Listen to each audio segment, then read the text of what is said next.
I think that's kind of loosely used for one thing. I think we have a lot of transportation. It's getting people to use it is the difficult part.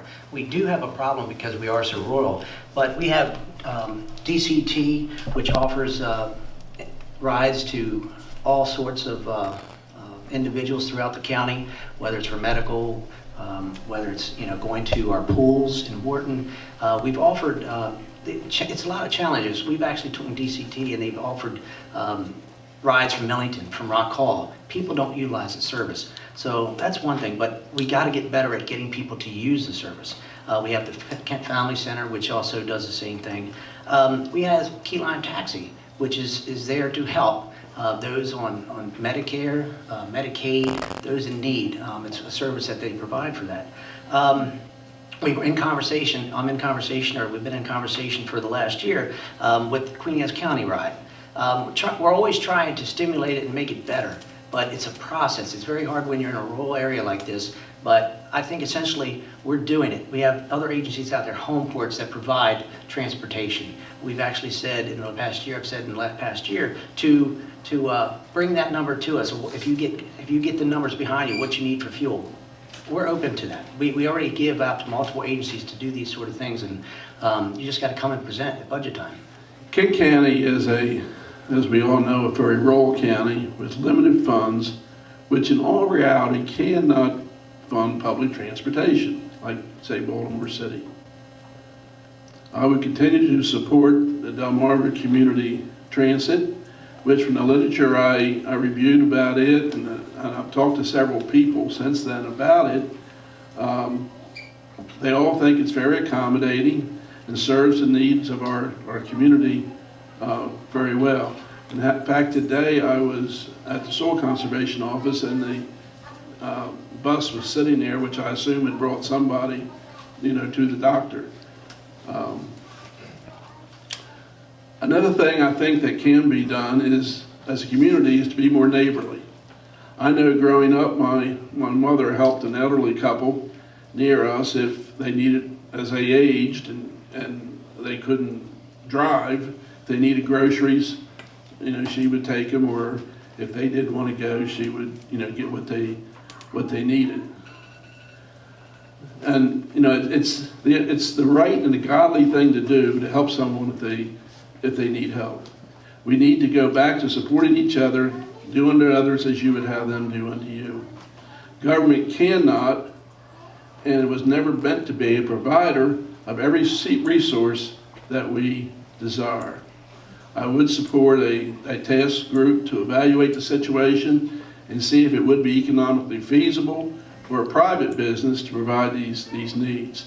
Perhaps a share riding service like Uber could come to Kent County, but this is something I think we can certainly explore and look at. Thank you. Perhaps a share riding service like Uber could come to Kent County, but this is something I think we can certainly explore and look at. Thank you. Thank you, Mr. Jacob. Thank you. This transportation question was very challenging to me. When I grew up, I was always like to be in control of everything I do. I always made sure I had my own rides and my own way of getting where I needed to go. But in our community, there's a lot of people out there that can't or provide rides for themselves, especially for medical reasons. The DCT is really the only answer that we have right now in Kent County. It's funded by the state and federal and all kinds of other people. We have the same issues here in Kent County as they have all the way down through Dorchester County. Maybe not to the extent of some of our other counties, but we do have those transportation problems. So all I can say is if that, I know that the DCT is always looking to upgrade their routes and shorten their trip times. Spending all day on a bus for an elderly person is never the answer, and so if I were to be commissioner, I would work with the DCT to help improve what they have. Thank you. Transportation, of course, has been said, is a knotty problem here in Kent County, in a rural county. The first thing that I would look towards is the fact that the United Way did a pretty comprehensive study within the last 6 months And it really outlined a lot of things, and one of the chief things that they came up with was transportation as to a lot of things in Kent County. The United Way is in the process of applying for a grant from the Community Transportation Association of America, which is a firm in DC that specializes in transportation plans for rural areas. We have probably in various stages 6 to 7 different carriers of people in Kent County, but there's no consolidation, there's no putting the data together in one place. And even some folks don't have internet, so you can't say go to the website and get the information.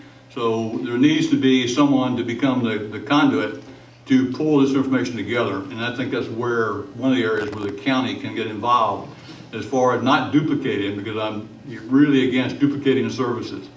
But with what the United Way has already started, we should be able to build upon that. You've got DCT, you've got Kent County Medical Adult Care, you've even got the Lions Club doing, taking people to the Wilmer Eye Clinic for low vision and other problems with eyesight. So there's a lot of folks carrying people here in Kent County, but there's no one that's consolidating all this information in one place. Thank you. So as everyone said, I think public transportation has always been a problem for us because of our population density. And similar to what Mr. Mason said, I don't think there's any way that Kent County government can sustain public transportation by itself. But I do think that a public-private partnership could be viable. And my first thought would be to work with a firm to schedule and make route plans, and then maybe use subsidized fares to keep transportation affordable for our citizens. But we'd have to do some research into the viability of that. And another option would be to work with Uber or Lyft. I know Uber's been tried once in Kent County and didn't work, but if Kent County government maybe got involved and helped to organize potential drivers, maybe it's something that we could make work.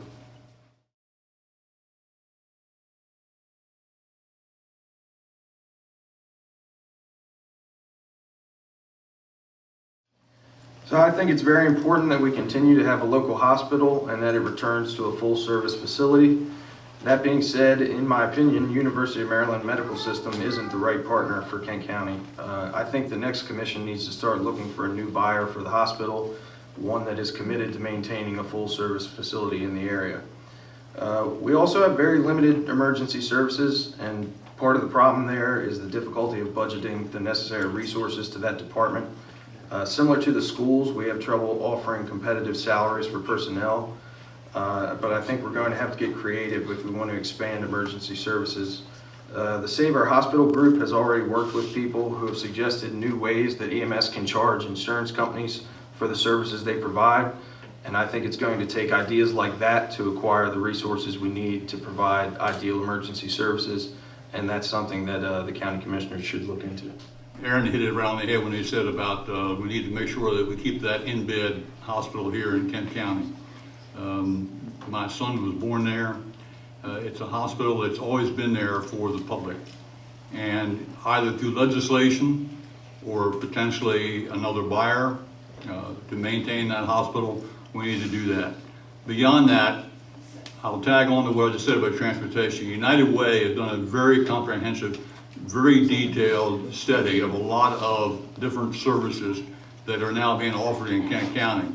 And a lot of the ones that are outlined here as far as substance abuse, obesity, diabetes, heart disease, mental health, as far as being the most prevalent medical conditions, they addressed all of those in that study. So again, I think what we need to do is to work with them, help them. Basically, they can apply for grants. There's funding out there so that we can provide these type of services through places that are already in business in Kent County. We don't need to recreate the wheel, so to speak. We can capitalize on what we have and move forward with that. The Rural Healthcare Commission was a collaborative between senator and delegates recently over in Annapolis that created a panel to try to help solve the issues of healthcare on the Eastern Shore, from Kent, Queen Anne's, Dorchester, Talbot, all the way down, down to Cambridge. And what came out of this was a collaborative and a pilot program that was started this year. That was to to help put services together to coordinate all the, I'm gonna repeat my words, repeat all the services that are available. The, crap, I lost it. Oh. The Shore Regional Health Program, the Shore Regional Health, who has all our hospitals and emergency rooms on the Eastern Shore, have promised wellness programs and try to make them accessible to everybody on the Eastern Shore. And this collaborative that was just formed in its infant stages has been funded for the next couple of years to start working on this. And they'll be working with all the commissioners on the Eastern Shore to try to pull this together to make it work. I look at this question as more of a state issue than a county issue.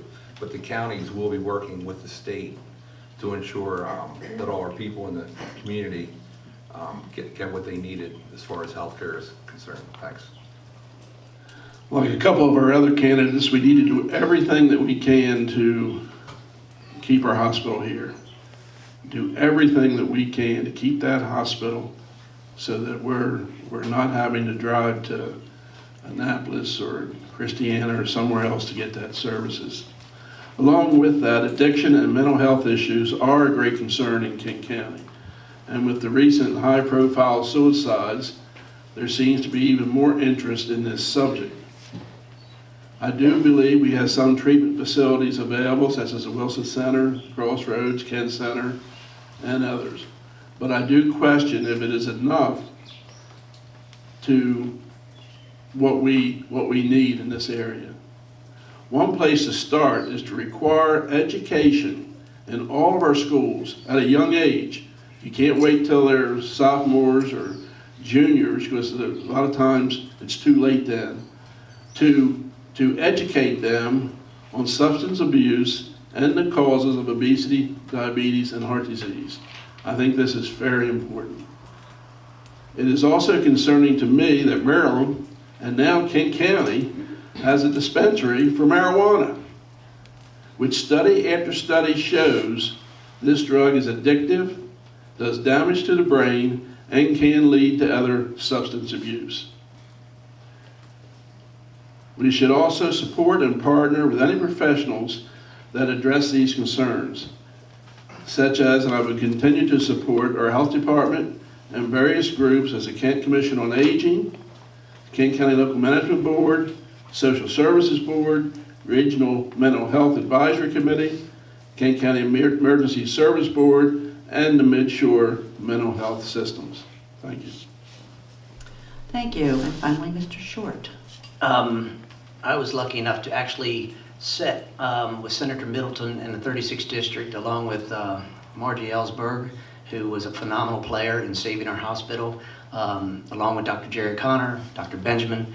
That was one heck of a fight we had to have in order just to get the 6 extra years. But I feel confident having folks like Senator Middleton, who's not even from this county, but he played a direct role in making this possible. And saving that hospital also saves our school system, it saves our community, it saves our college. Everybody who voiced an opinion during that process saved our hospital. It wasn't just one of us, it took us all. And you know, the Rural Healthcare Coalition, that developed because of the fight we had here, just like many other fights we've had here. And then, you know, I've said, as small as we are, it seems like you never stop that one big fight, whether it's hospitals, turbines, whatever it may be. It's just one fight after another. But the fiber and high speed that we put in Kent County is going to play a direct role in making medicine and hospitals more efficient and more powerful, because state-of-the-art technologies will allow that medicine and the way doctors see patients to be even more viable for all Kent County citizens.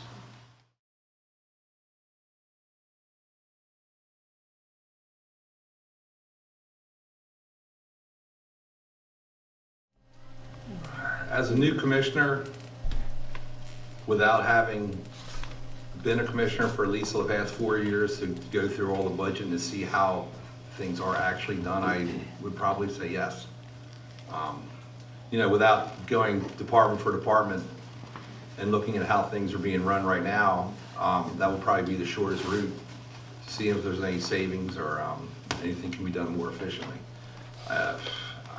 With my business experience, I know that we do that every day at work, going through, see what we can streamline. But if somebody were to come in my business and take it over as an outsider, that's probably what they would have to do to make sure that was the proper way to run a business or the streamline.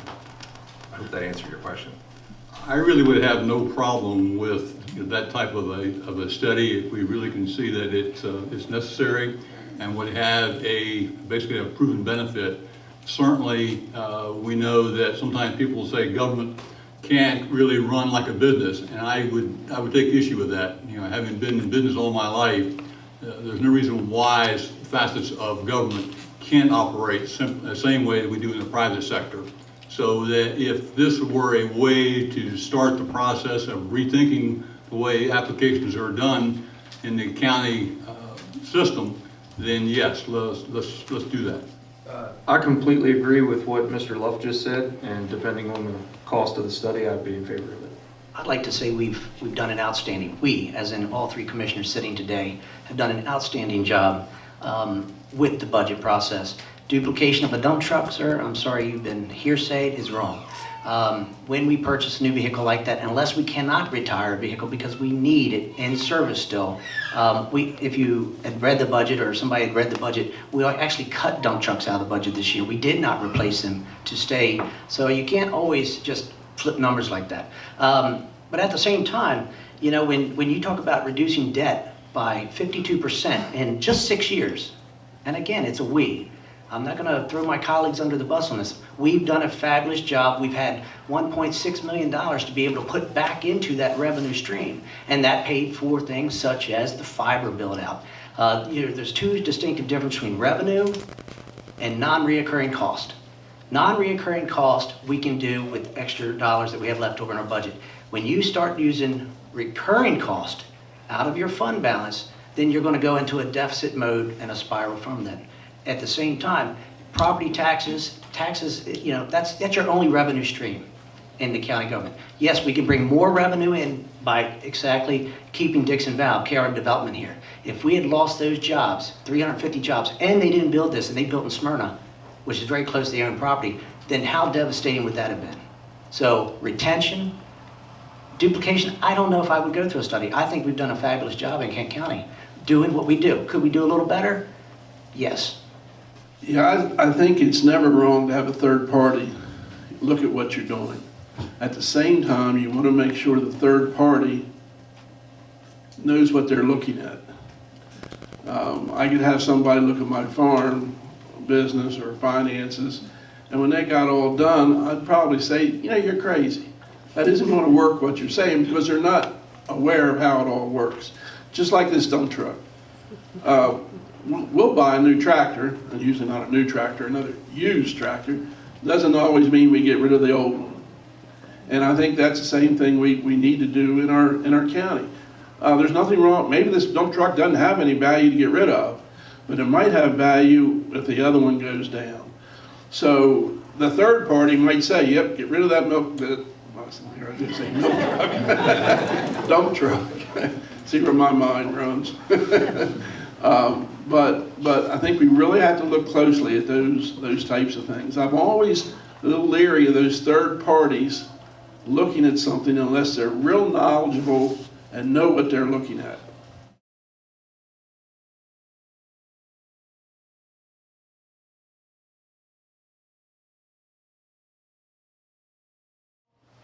First of all, we don't have any control whatsoever of tax assessments, property assessments, none. That is all state mandated, regulated. We have no say.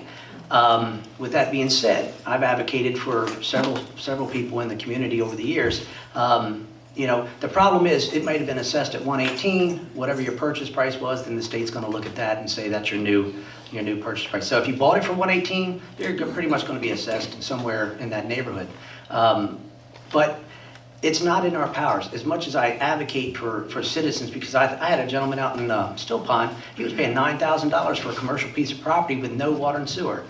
We took that to the state level in Baltimore. We beat that, and together with a former administrator, luckily he had the knowledge of people to talk to over there, so we were able to beat that, and he knocked $7,200 or something off of that. But he lived with that. He almost lost it.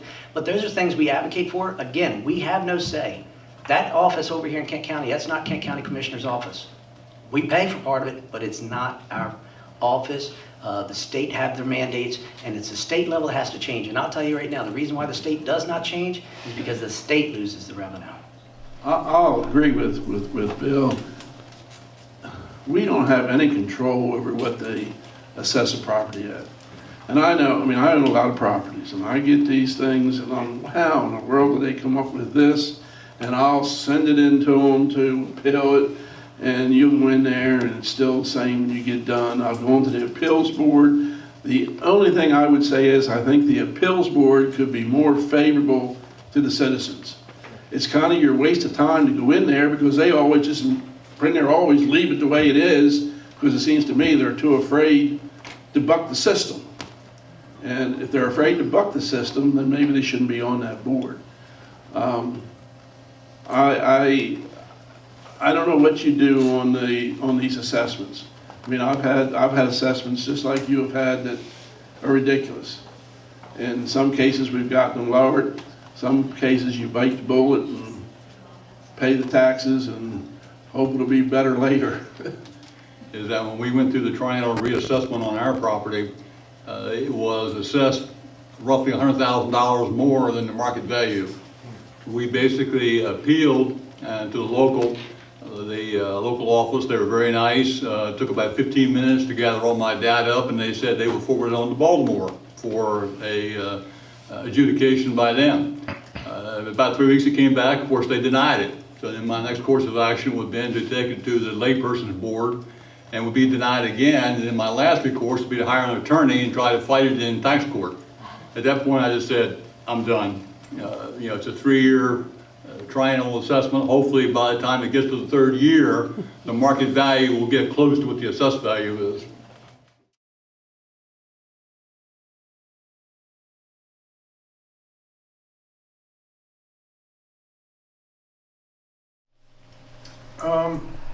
Well, I think that one of the problems we have in Kent County is that our population has declined, our school enrollment is declining, and to me, I would consider that a form of recession.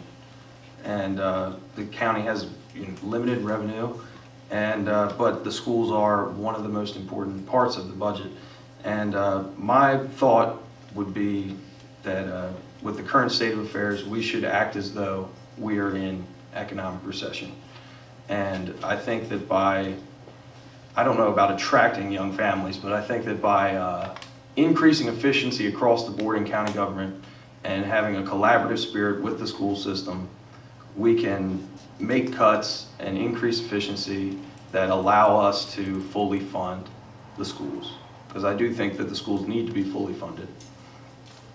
I think the finance officers of both the county and the schools should sit down together, look for overlap. I think that we need to expand sharing of services to eliminate as much from the school budget as possible. Other than that, I think on the attraction side, everybody in Kent County seems to disparage the school system. And I think that we need to educate the population and let them know that the schools actually do provide a good education.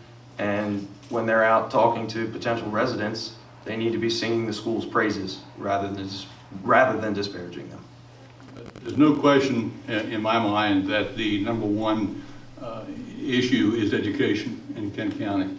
It is basically the foundation. It's the linchpin of economic development. Just last week at the Economic Development Commission meeting, we had Dr. John Andes from Salisbury University, also the director of a consortium down there, who basically have developed data that shows that public education is economic development. And you really can't have good economic development without a good public education system. And he quantified it by showing the amount of dollars that are spent in the county by people who live in the county and whose children are in the public school system. So there's no question that that has to be.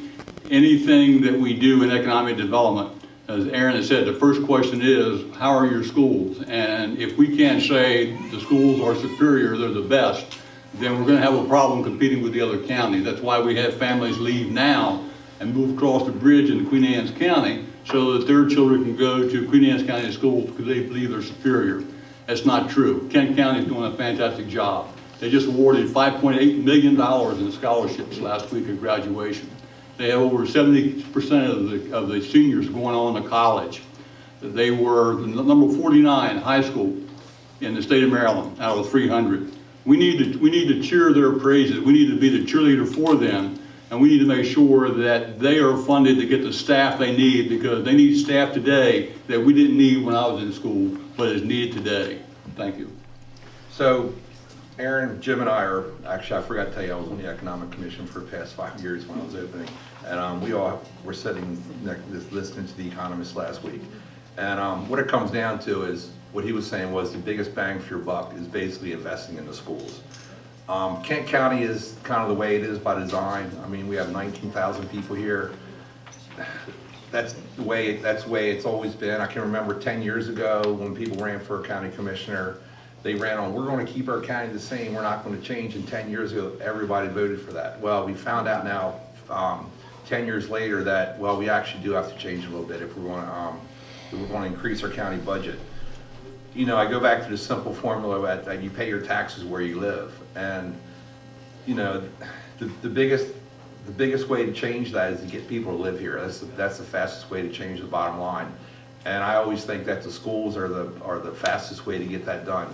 Yes, we need to tweak our we need some more economic development. We have to tweak the way we, our laws and the way we govern on how we allow people to build houses and do our county. But the bottom line is we just need to, we just got to get moving in a positive direction economically, and I think the schools are the way to go.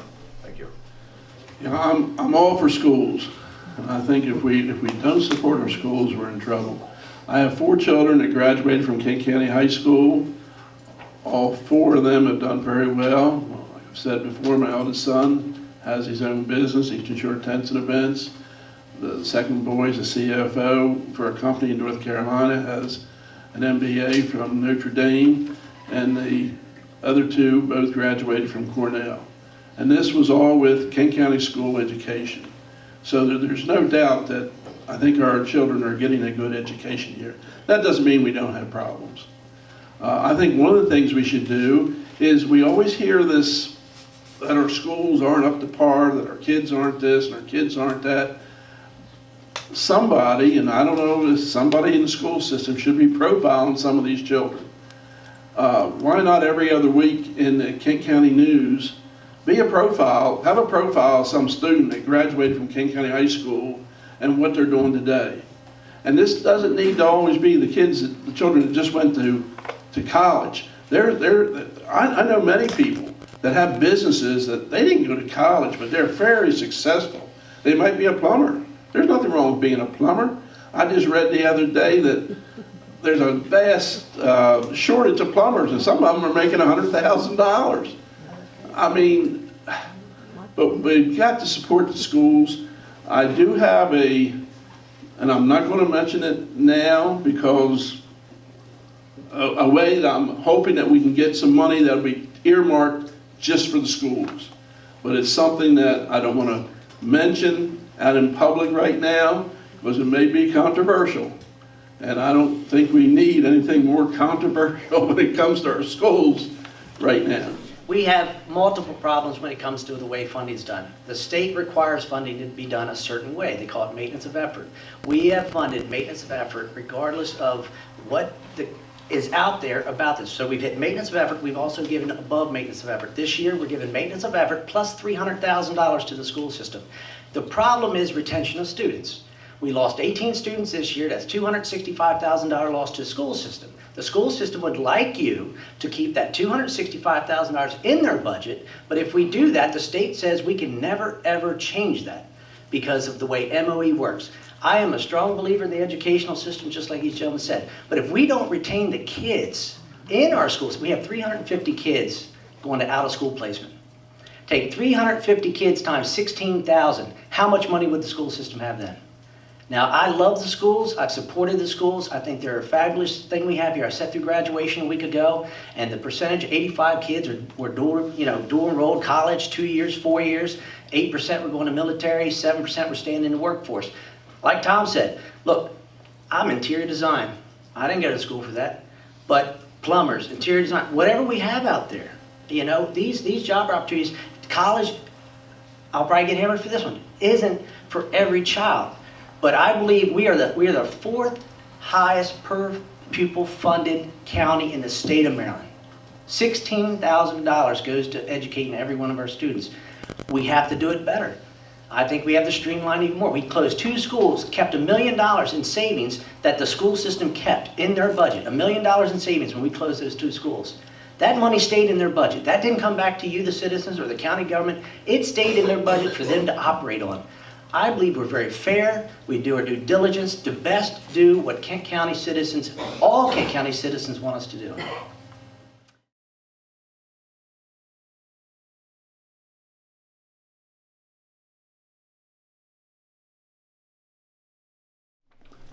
First, let me say, as far as Queen Anne's County was concerned, is that I was part of the commission.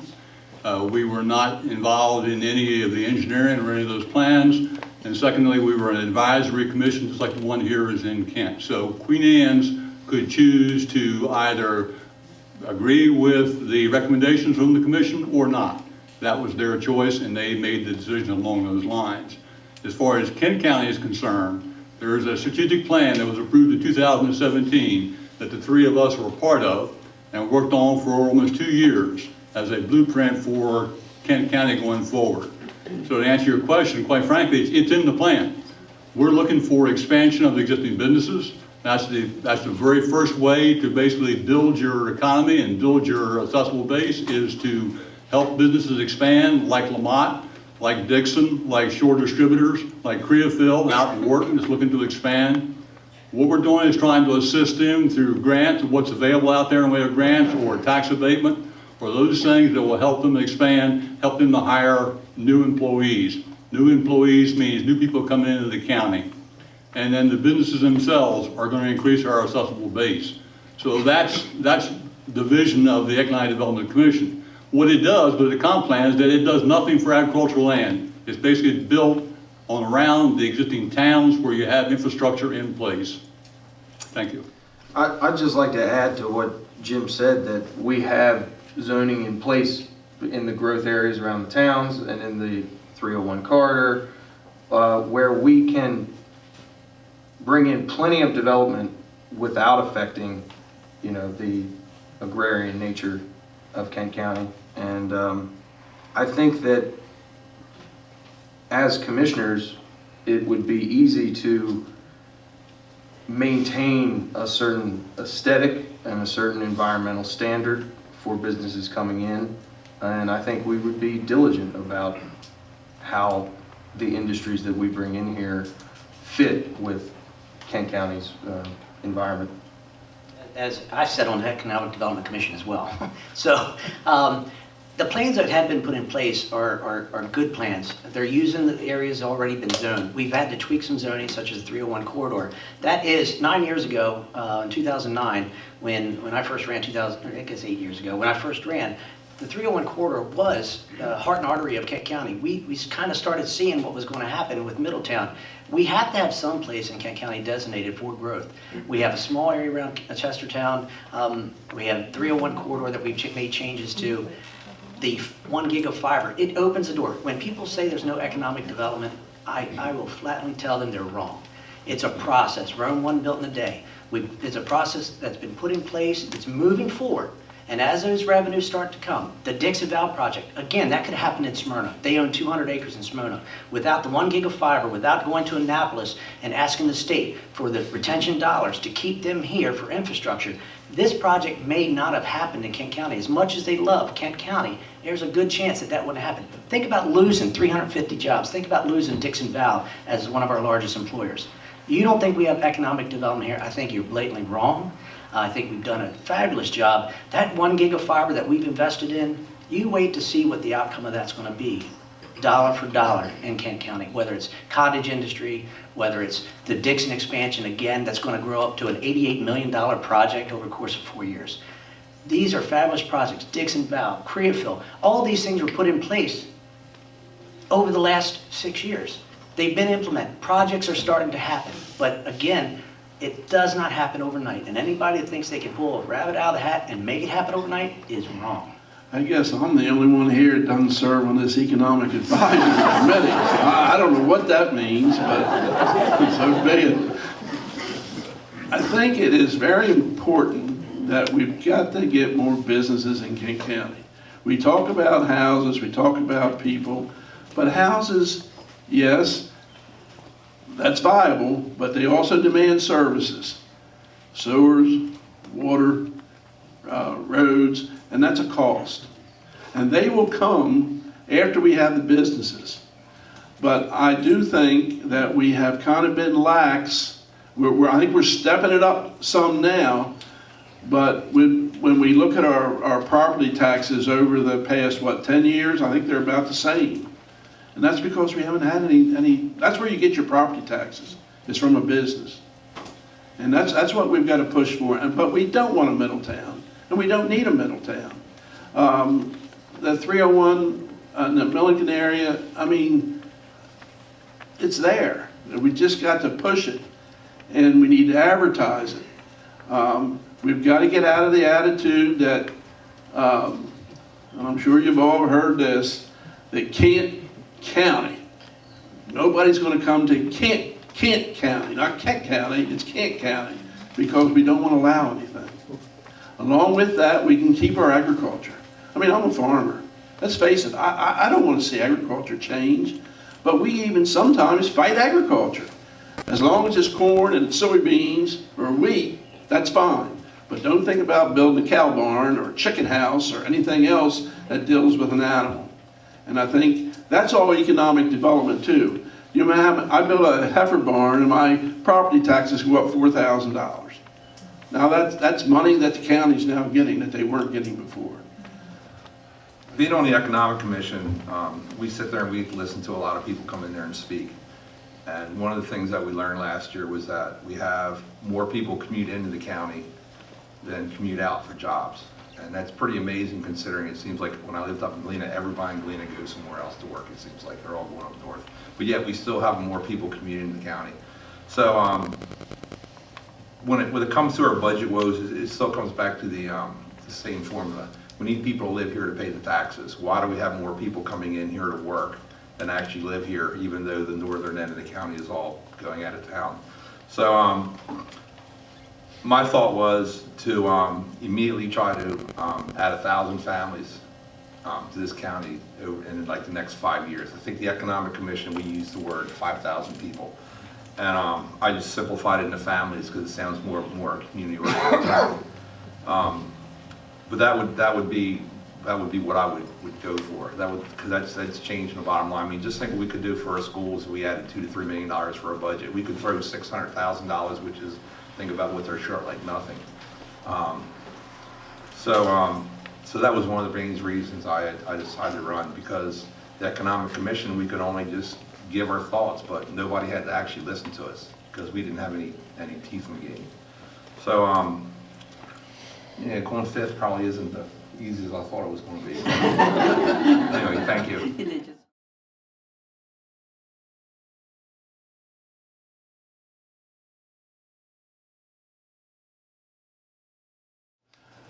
That's a loaded question in a sense, because it's either you like our president or you don't like our president. And in all truthfulness, we've got to admit he's done some good things.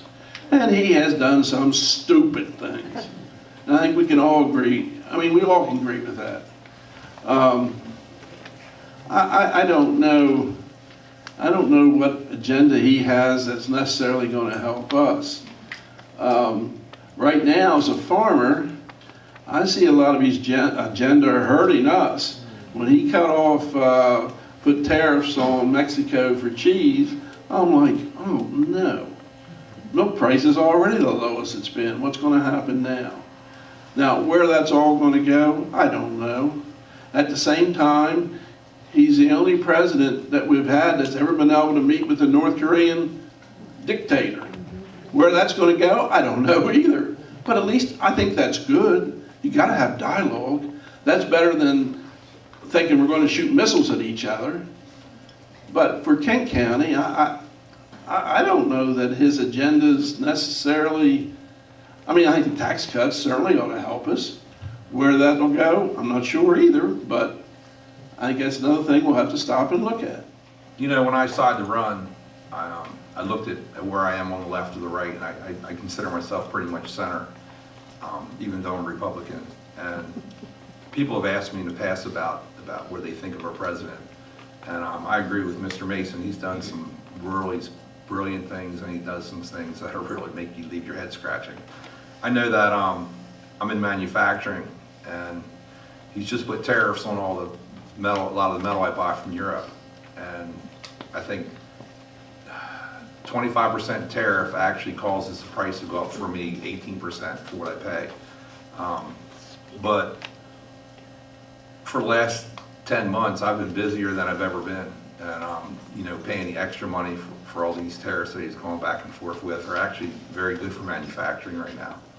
So creates quite a bit of headaches in purchasing when we're trying to buy things. But when I ran, I was running.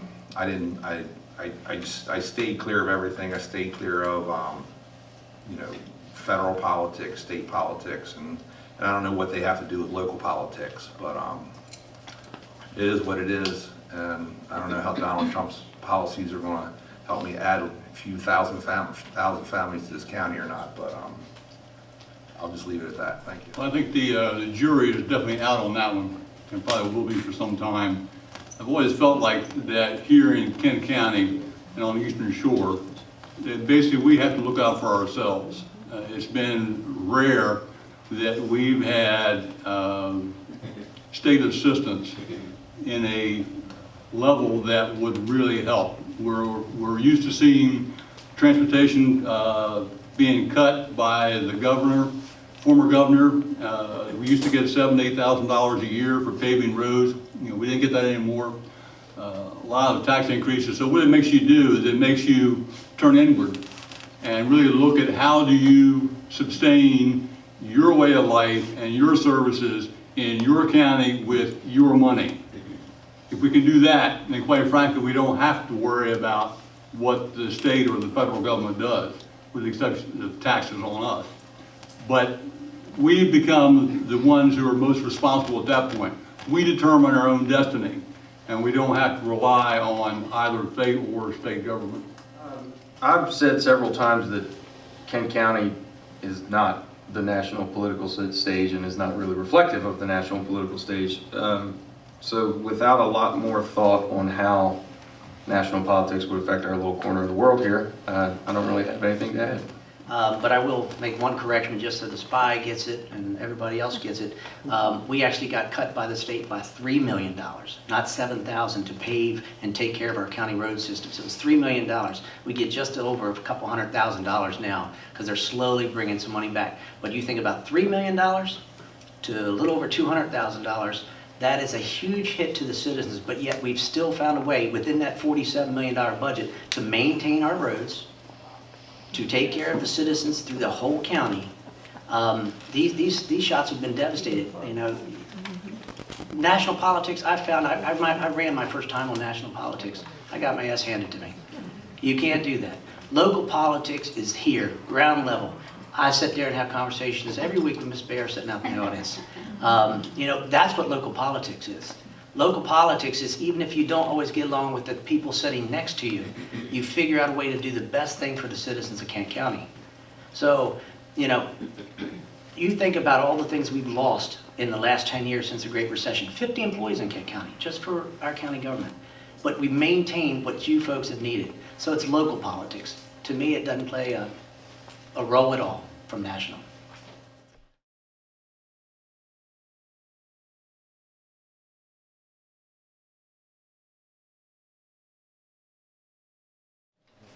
Actually, I spoke at the Gleno Millington Lions Club about a month ago, and Mr. Richardson gave his presentation on everything that was going on with the 301 corridor.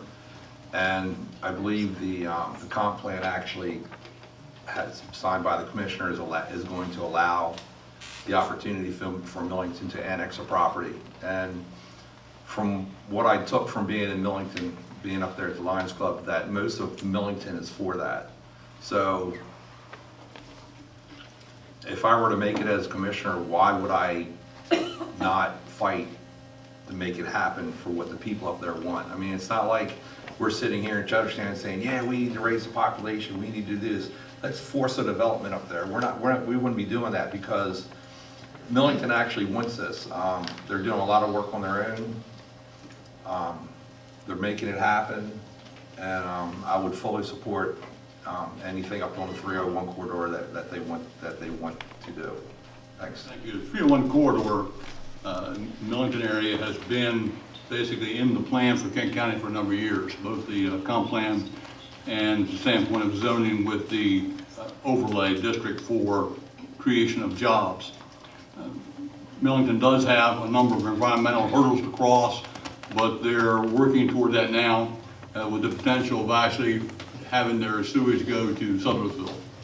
That would really resolve the problem. Even the state's suggesting that they look at that.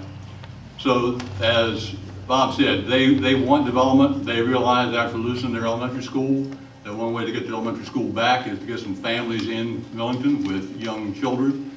And there's plenty of land up there that you could have a state-of-the-art school built. But we also don't want to forget on the other side of 301 is Galena. And Galena also recognizes the impact that's going to come from the Middletown bypass. And when that traffic starts coming down 301 into Kent County and places like that. Right now, Queen Anne's County is doing a study of the North County area of Queen Anne's County. They're trying to assess the impact of the 301 bypass. And we're also looking to perhaps get a grant from Upper Shore Regional Council to do the same thing for Kent County, to look at that stretch of 301 from 291 north.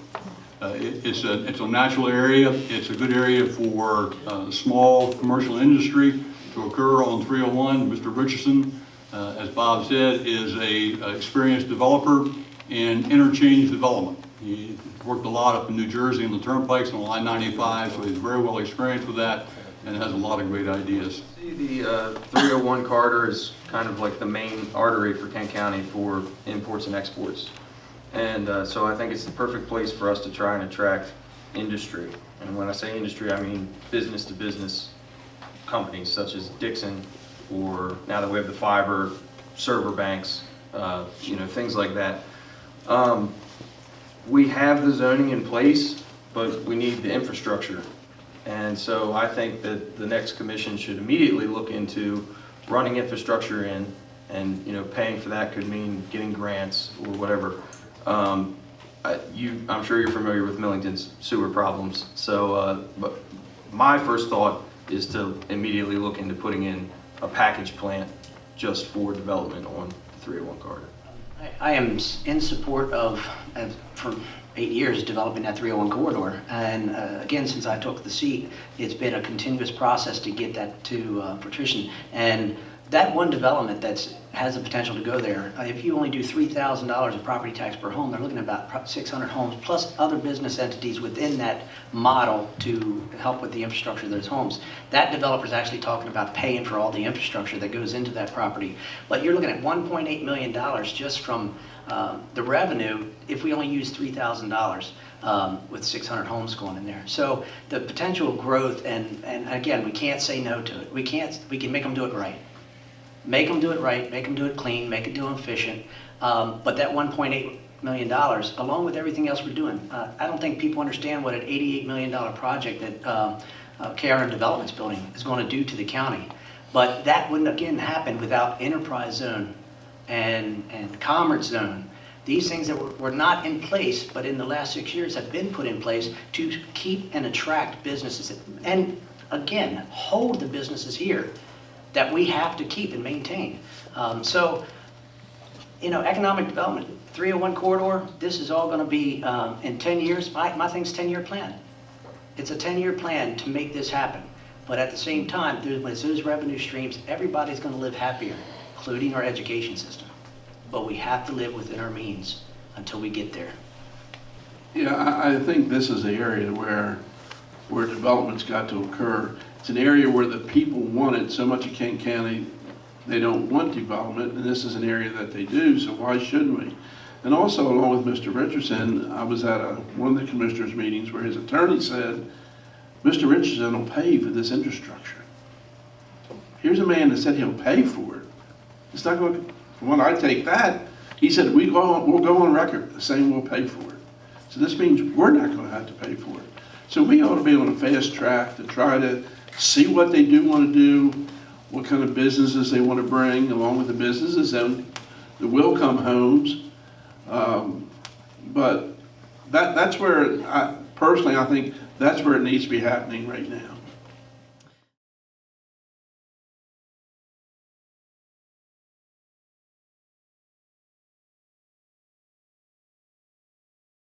That was a big topic in our budget this year, about trying to perhaps phase that back in over the next 5 years.